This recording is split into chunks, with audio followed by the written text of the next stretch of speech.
There's one problem with CHAUVET. They make a lot of really cool stuff. And to be able to incorporate all of that into one booth, it's an awesome challenge.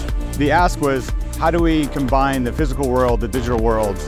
And it's right down our alley. We really thought about tying everything that's available to us, from Unreal Engine to AI to camera tracking, and we just threw it all at this project as much as possible. So we have the video elements where we have the content going across that, but the lighting has to work with it at the same time. The REM 1 video tiles that are all hung up 40 feet high, and what we wanted to do was put Madison, our aerialist, inside of that. And the idea is, as the robot moves, it can see into another world from its perspective. Now, it's one thing to track a camera perspective to a flat wall, but it's a completely separate thing to track camera perspective to floating walls. But what this allowed us to do was, let's take this whole digital world, build it out from any angle, and render 360 content so that we can see it all the way around us. Fixtures we're using for the silo are the PXL Curve 12s, which are encircling the whole outer ring of the silo. And it makes it almost like one whole unit.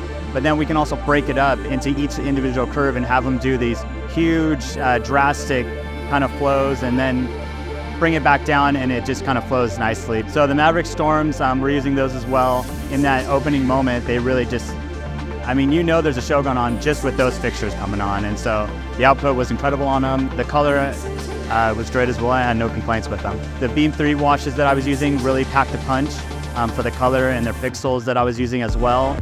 And then we had the strike arrays to really like bring that hit moment and that brightness when we wanted to kind of warm everyone up. So there's moments where the video wall is the highlight. There's moments when Madison is the highlight. There's moments when the lighting is the highlight, and try to get that to converge by the end where everything is going, and hopefully you're a bit at sensory overload. Thank you to CHAUVET for letting us experiment and explore the unknowns. You know, to have a company that believes in the vision of blending this digital and physical world, especially right here and now in the pivotal moment, I'm really blown away at what we were able to create together, and then also really excited for what the future holds.